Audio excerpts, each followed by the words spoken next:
Your game planning process is one of the most important factors when it comes to winning games. But if you ask 100 coaches how they game plan, you'll get 100 different answers. Now, I don't believe that there's only one way of doing this since there are so many variables: time, staff, quality of your film, age of your athletes, the list goes on. So what I'm hoping to do in this video is to give you a framework that you can use to build out your own game planning process. I'll show you what I've used as well as how I think you can adapt things to fit your level. Whether that's high school, Pop Warner, semi-pro, it really doesn't matter. And then at the end of this video, I'm gonna share something that I've been working on and testing for a full season. Something that takes this entire process that we're about to go through and turns it into something that's less than an hour.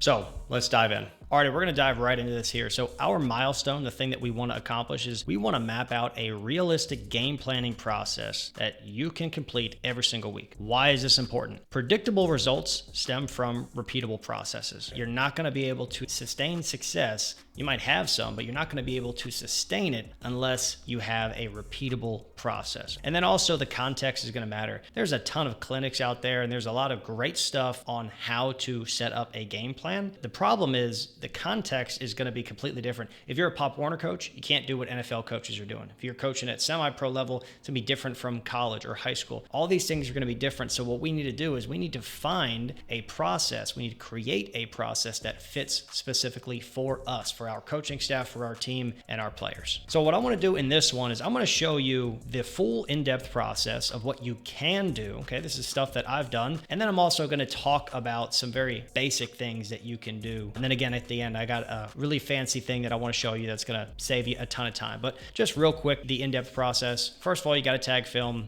create playlists, run reports, draw the scout cards, create the scouting report, the brainstorming phase, creating your call sheet, scripting out your practices, because that's a part of the game planning process as well. And I like to add this, watching film with the call sheet. I think that makes a big difference when you have that in front of you and actually go through and watch it, and then finalizing that call sheet at the end of it. Now, if you look at the adapted version, let's say you don't even have any film, right? How can you handle this? Well, you're just going to draw out what you think the defense is going to be playing based on what you've heard from other coaches or what you've seen in person or anything like that. So draw out those scout cards, hit the brainstorming, fill out your call sheet, create your practice scripts, and finalize your call sheets. A very different setup with this whole process here. So we're going to dive a little bit more into this and kind of show you all of the ins and outs of what you can do. But always keep in mind as you go through this entire thing, ask yourself, how can I adapt this to what I'm doing, okay, to my level? All right, so the first part of this process is going to be tagging film. Now, this is what it looks like when you look at the full picture here. If you're going to have this many columns, you do need to have a wider screen. Otherwise, you're going to have to scroll back and forth. If you're just working on a small laptop, then I would definitely recommend reducing some of these columns if you can, just not tagging too many things. But I like having a lot of this data, and I'll have my second monitor that I can set up, and I'll be able to kind of use that one. So for me, that really works quite nicely. But what I want to show you here is this view right here. So what we've got is,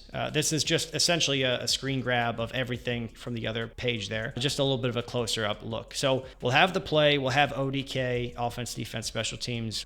Field location, I think, is quite important. You want to have, is it an open field? Is it midfield? Are you red zone? Are you goal line? To me, red zone, goal line, those are the most important things. Also backed up would be nice to see how they're going to handle it, but you might not get any backed up looks when you're tagging film. The next thing here is going to be the hash. Okay, make sure you put that in there. And then we have down and distance, the gains, the result, all that stuff. Okay, now this right here, we've got offensive formation. So tray plus, tray minus. What does plus and minus mean? So I'll give you an example. When we look at the tray plus, in this situation here, we got a tight end over here. He's in a wing, single receiver. And then, so this formation for me is tray. And then because we're doing it to the field, this would be tray plus. If these two receivers were into the boundary and the single receiver was to the field, that would be tray minus, okay, with the tight end also into the boundary. So I like to have it, rather than saying tray right, we're almost on the left hash. So rather than saying tray right and then having a separate column for, which hash are we going to be on, I'd like to have in one section, I'd like to have tray right, because if we say tray plus and they line up to tray plus the same way every single time, it doesn't matter if we're on the right hash or the left hash, it's the same thing. So I like to eliminate the duplication of that and just put tray plus, tray minus, rather than tray right, tray left, and then field boundary. For me, that's easier. You don't have to go with that setup. It's just an idea that you can use. Okay, next thing here is going to be put any formation tags, motions, pass pro. Now, two things. I have motion to and I have motion from. So this is a motion that I'll use from a formation. We say tray right blast,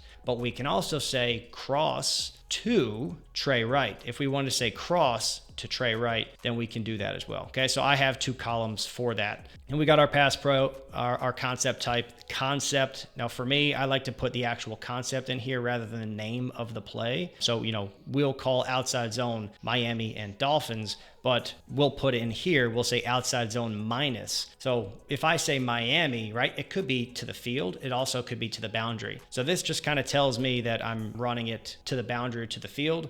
It is actually kind of nice to know whether you're running it always Miami or always Dolphins. That is going to be an important thing. So you can have another one in here if you'd like. I think that's more important than the formation, to have the direction, because maybe you just have a really good left side of the line and you always run duo to that side or outside zone to that side. Okay. And maybe you don't want to pull your right guard or whatever it is, you can have something like that. Okay. So you can add the actual play as well. Concept tag, RPO, then you get to defensive fronts, coverages, and pressures. Like to have those in here. So this would be, in this case, we got Mike in the backside A gap, right? Jack minus C gap, okay? Will minus A gap. So, having this really helps to kind of clear up who's pressuring and where are they pressuring from. Now, when we look at the front, just want to explain this real quick. So we have a 3-4 split minus. Now, this is a example. This would be 3-4 split plus. You can see it right up here. So they ran a 3-4 front, and what they did was with that exact 3-4, instead of the nose being head up, he shifted over to a one tech. They took the backside, instead of him being head up on a tackle, they just shifted him inside. And they took this guy, so it's kind of like an Okie front over here, a wide front, 3-4 wide or Okie, and a 3-4 tight with the backside. You can't really see him, he's hiding behind this player. And a lot of times it's basically going to end up as a 4-man front because this guy's going to walk down and pressure, but so it's going to end up as an under front in this case. But just the way that they set it up, we couldn't really just say 3-4 because it's not exactly a 3-4. So we had to give a little tag to that and kind of make up our own front. So you could do the same thing as well. All right, keys to doing this: make sure you set up these columns, make sure that they're the same for every single game. Okay, define the options for that column and then create an SOP. This is a key thing right here. If you can create an SOP for this, then you don't have to go through and tag all these games, right? I have tagged so many games in my coaching career. I don't really need to tag too many more games in order to learn what's going on. So if I can find a way to give that, it's a 4-hour process to tag a full game. If I can create an SOP, give it to somebody else, show them how to tag a game, that's going to help a ton, right? It's going to buy back all that time for me that I can use on something else.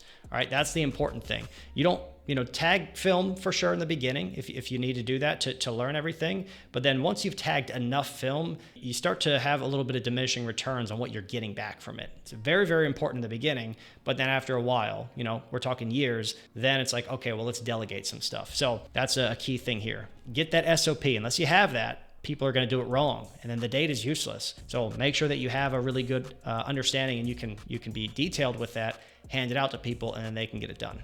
All right, so the next step, once you have that film tagged, is going to be to create playlists. So over here, here's an example of a playlist that I've done. So we've got their defense versus playing a 3 strong, a 3 weak, a cover 4. Those are their main coverages. They don't really do anything else. Okay. So once we have that, then we can also look and say, okay, well, let's do it based on formation. So let's go deuce. Let's go formation to boundary. That might be tray minus. That might be deuce minus or trips minus.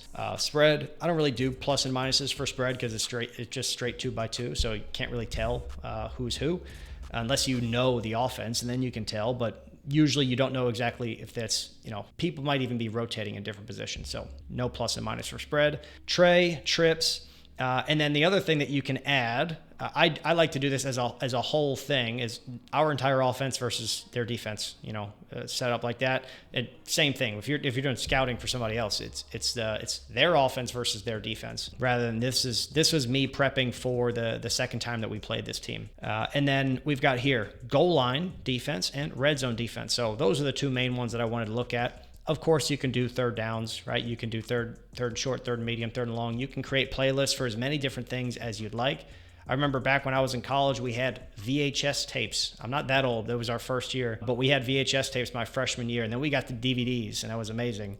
And I have a binder of just DVDs of like, this team versus trips versus spread. And now you can create that within minutes, right? You don't have to burn a DVD. You can create that within minutes. It's very, very valuable for your players, okay? So doing this well, right? Define your playlists. Make sure that they're the same every single week, okay? Keep a consistent naming system. It's going to be important long-term when you come back and you do like an end-of-season review. You'll be able to find everything easily and then share them. Once you're done with them, share them with your staff, your athletes. Very, very, very important for studying. All right, and then the next thing that we want to do here is run some reports, okay? So in this case, what we have is a very specific report. You can run a ton of different reports, but make sure that you do this in a smart way. You don't want to just go completely crazy with data that you can't actually use anything with it. But in this case here, I'll show you a very practical way that I like to use this. I like to go a lot based on formation, okay? So I'm going to look at deuce, and then I'm going to look at what are the defensive fronts. So it's offensive formation, then front, then coverage, then pressure. Okay, those are the main ones that I'll be using. Okay, and a lot of the stuff aside from I'll do one of course for red zone goal line. You can do that for third downs as well. But a lot of the times I really like the idea of going just based off of formation because I'm going to get the structure and the coverages that go along with that. Okay, so the structure is going to be very, very important in the run game. Okay, I know if we get a deuce plus, we're probably going to get the split minus, regular 3-4, and a split plus. Bear.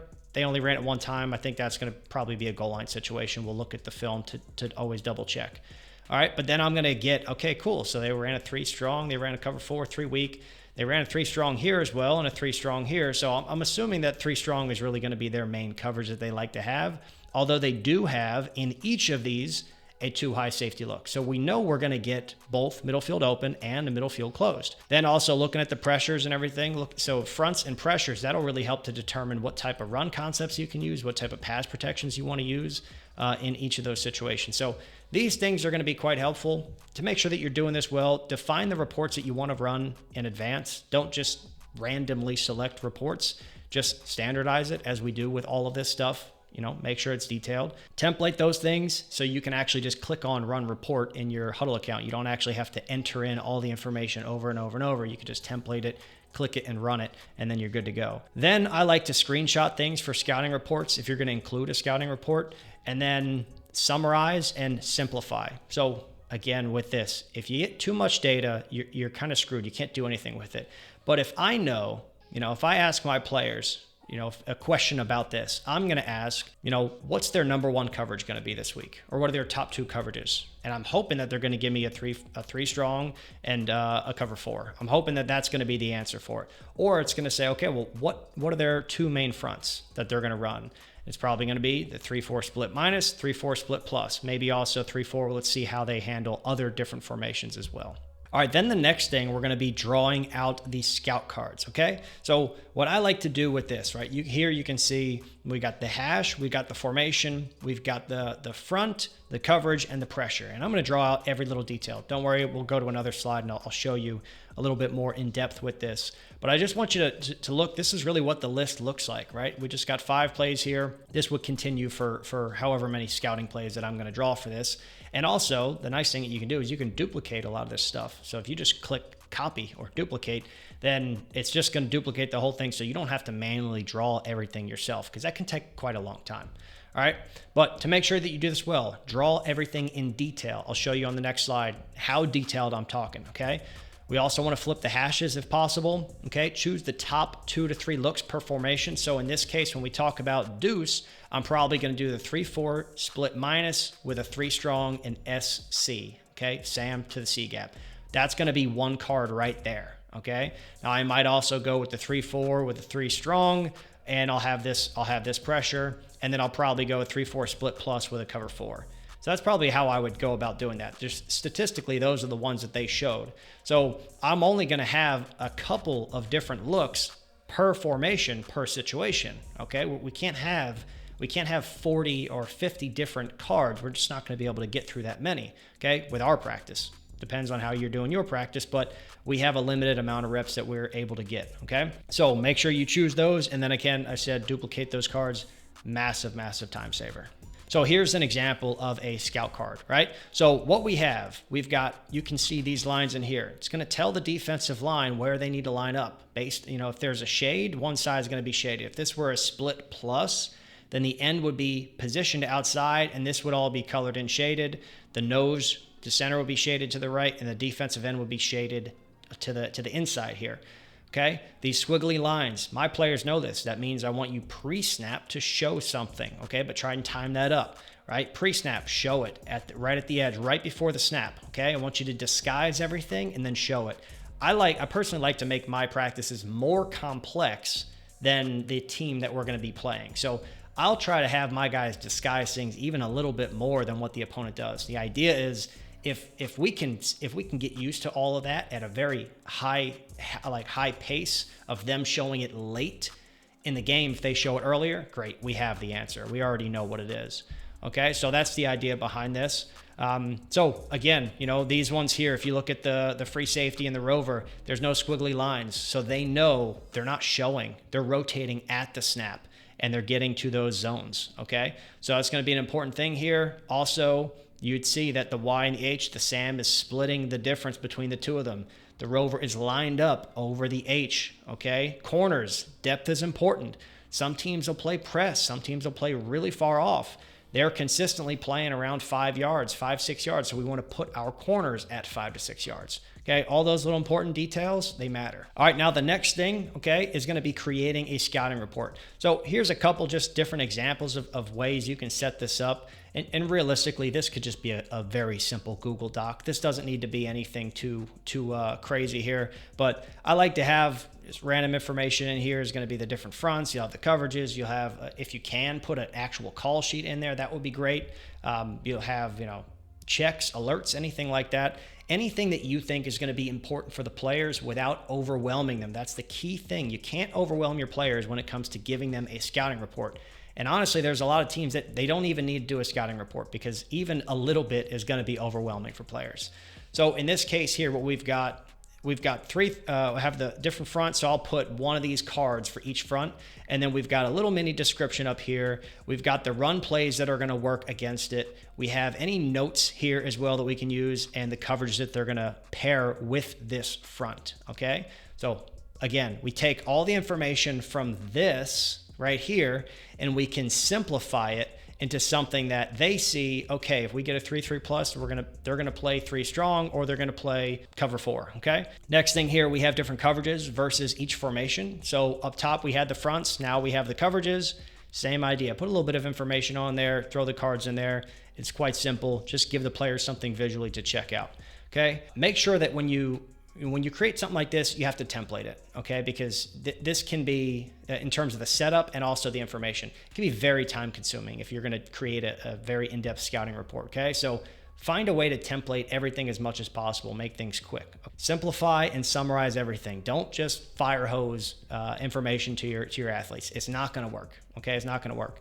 All right, provide answers for them, give them an if-then statement. So that's where I like to have like alerts and checks or something like that. So, hey, if we're on the goal line and they're going to play this exact front, just check to this, check to QB duo, whatever it is that you're going to have in here, give them the answers that they're going to need. Okay. And then also you can delegate this or keep it very fast and simple for you. So if you have multiple people who are able to work on things like that, sure, you can make it fancy. But if not, either don't include it or really, delegate this or keep it very simple for your players. So it's just a Word document or a Google Doc that you can just send a link out. All right, now this one here, brainstorming phase. Okay, this one is an interesting one. There's different ways that you can do this. What I like to use is a call, a play pool. And essentially what it is it has all the different potential calls that you can have, right? You got all the different concepts, pass protections, everything is built out, the category of what it is, whether it's going to be a great third and short play, good for third and medium, good for third and long, red zone, goal line, the front beaters, the coverage beaters, all this stuff. If you can build something like this out, then when it comes to actually preparing for something, you say, okay, well, they're giving us a 3-4 eagle. What run plays can we run against that? Well, you just go to your front beaters, you click on the drop down, you go to 3-4 eagle, and then there you go. Everything that you've already planned out in advance is right there for you. And then you can look through that and say, okay, well, I like that for this game plan. I like that for this one. Don't like that one here. We're not going to use it. So that's what I like to do. I think this really, really helps that whole process. And you're not going to be able to remember everything, right? The brain is really good at creating things, but you might have an idea, a week ago. And then when it comes to today, you're trying to think of it, you might forget it, right? But if you put everything in here, you're not going to forget it, okay? It's impossible. You'll be able to just go through and click and say, okay, cool. Let's see all of my ideas, what works.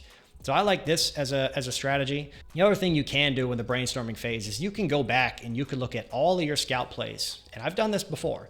Just print them out and just draw. Just literally just draw, take a pen and just draw things all over and say, oh, what do I like? What do I not like?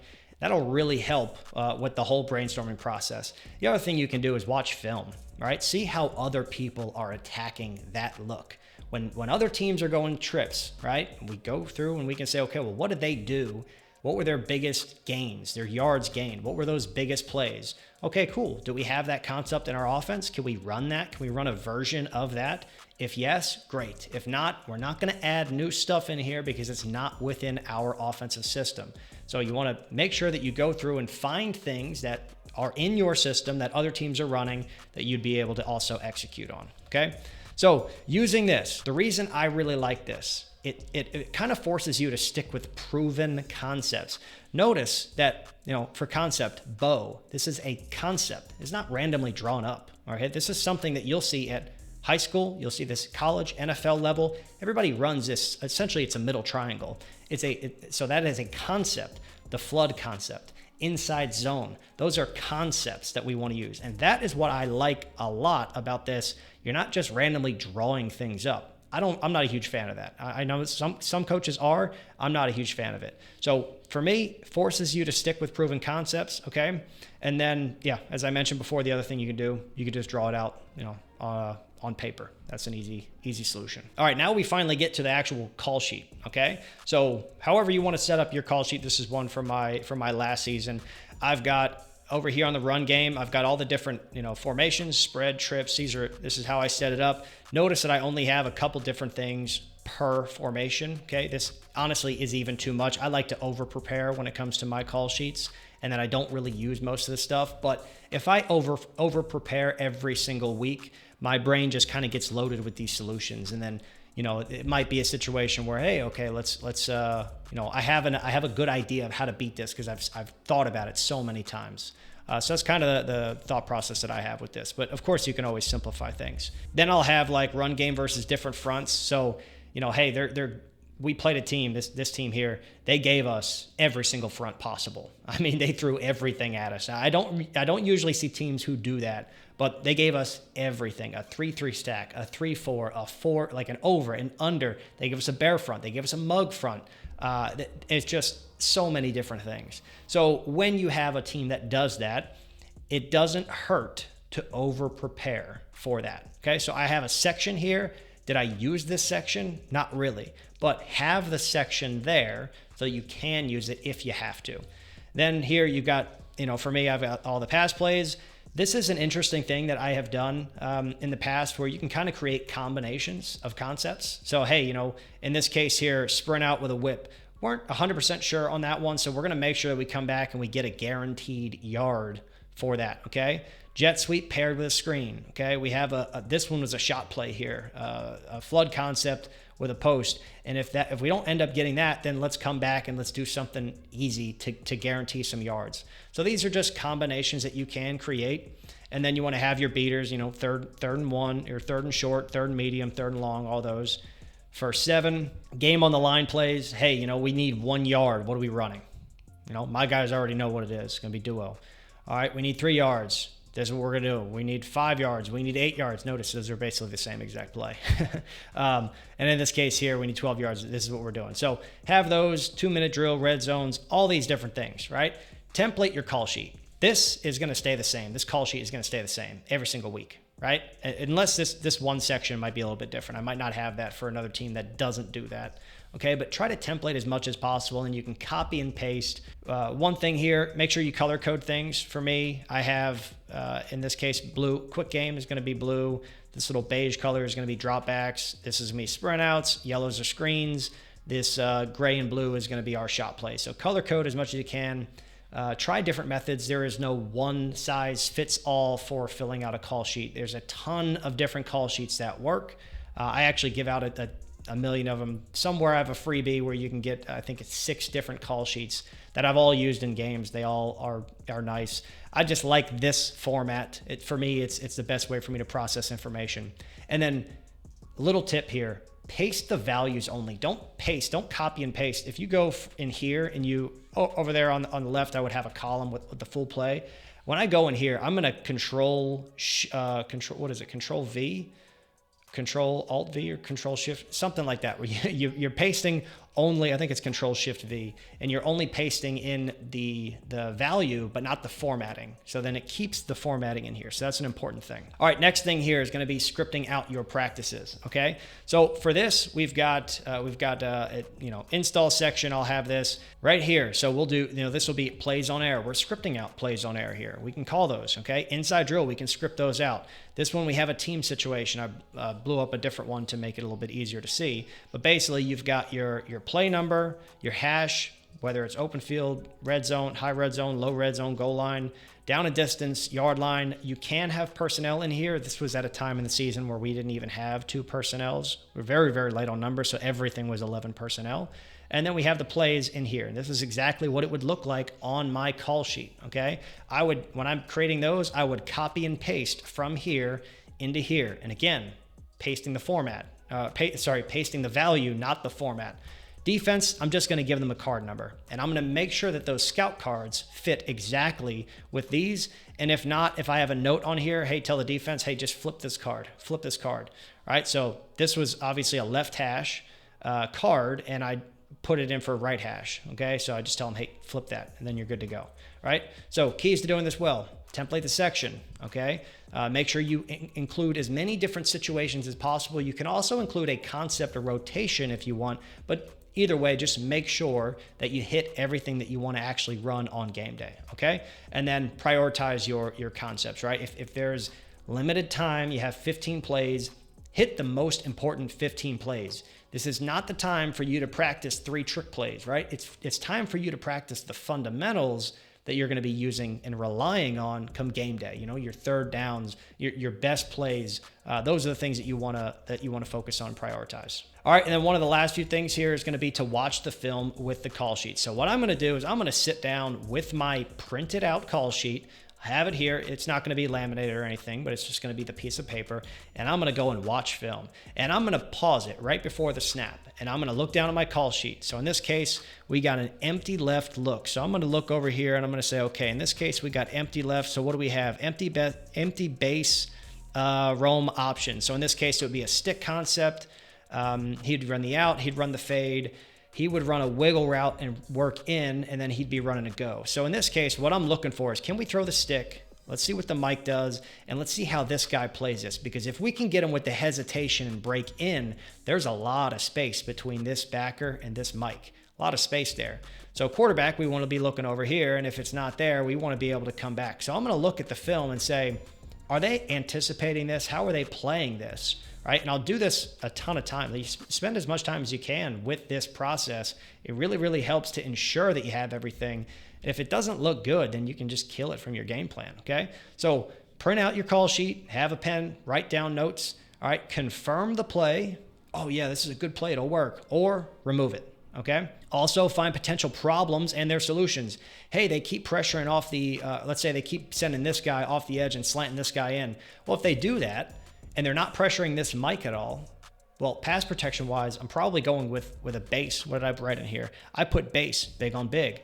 Maybe if they keep sending this pressure, maybe I just quick half slide to the right. We take one-on-one, we slide over, pick up the 3-tech, he slants in, slide over, and then 1, 2, 3 are blocked. He's man, now he's the unblocked defender, okay? But if they're not pressuring the mic and they keep pressuring this edge will, cool, no problem, right? We'll solve that problem. So that would be something I'd be looking for.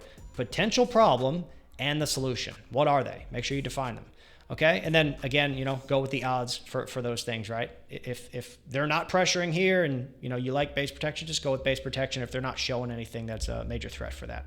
All right, and then the last thing is going to be to finalize this call sheet, okay? So what I'm going to be doing is I'm just going to take a look at this. I'll go through it one last time, one little run through, and just see if there's anything that I think needs to be double checked or taken out or anything like that. Most of the time that doesn't happen. It's just kind of a thought. I just like to double and triple check everything.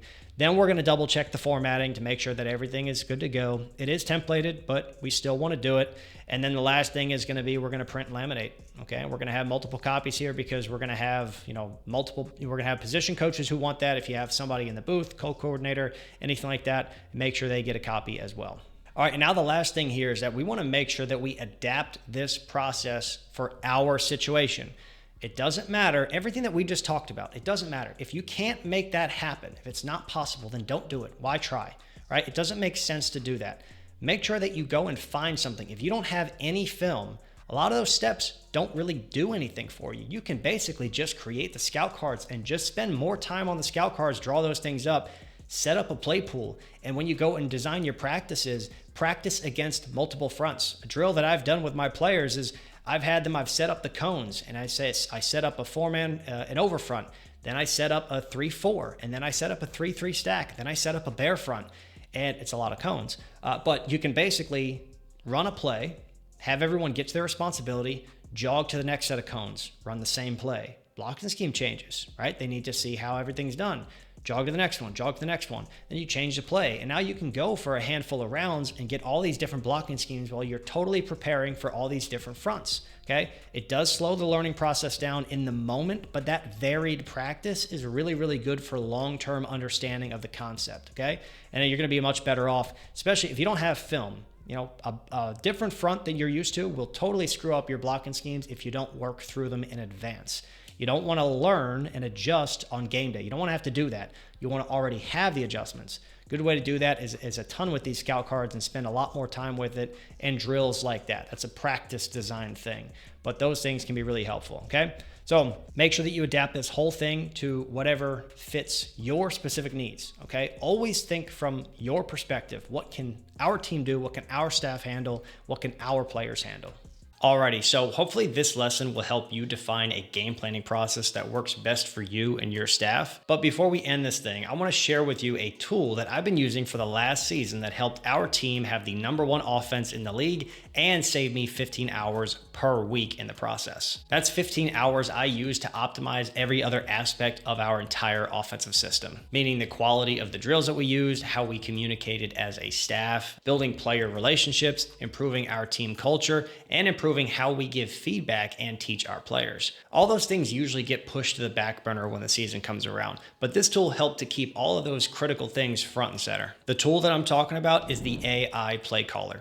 Let me show you how this works. We tried to build this thing with common football knowledge and terminology, but in case you don't know what something is, there's always this little picture right here that you can click on and see exactly what it is. Now, the first thing that we're gonna do is define our terminology. So when it comes to actually generating a call sheet, this is gonna use your exact terminology for your offense. And by the way, if there's a concept that you want added that you don't really see on here or information, just shoot me an email and I'll get it added for you. Then once our terminology is set, we can start adding the scouting information. You simply select the fronts, coverages, and pressures that you're gonna see, as well as the percentages for each, which can be completely estimated if you don't have them, and that's really it. But now, this is where things get super easy. All you have to do is click the build button and our software will build your entire call sheet for you. And in case you're wondering how it does all this, there is a massive play pool on the back end of this thing that I built out manually. It contains beaters for every front, coverage, pressure, and situation that you're gonna run into. All 1,000 plus plays in this play pool are designed specifically to target something.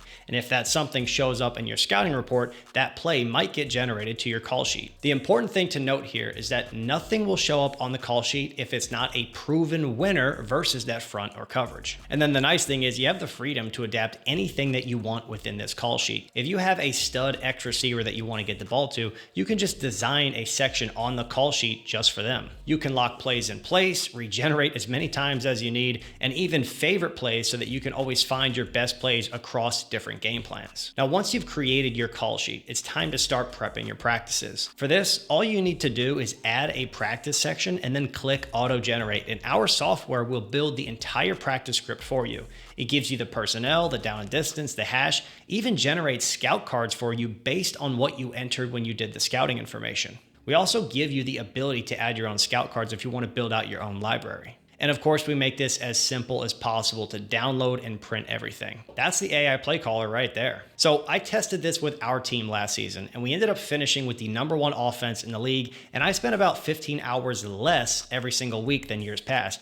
And it spit out better game plans than I would be able to create on my own. So less time and better quality. If you want to give this thing a shot and see how impactful it can be for your organization, there's a link at the top of the description. It says AI Playcaller. Just click on that, enter your email, and then you can immediately get started with a free trial. No credit card required. Just test it out, and if you like it, then you can sign up. And don't worry, this thing isn't expensive. The goal was to make this affordable for any volunteer coach who's paying out of pocket. So click that link, get signed up, and I'll see you inside.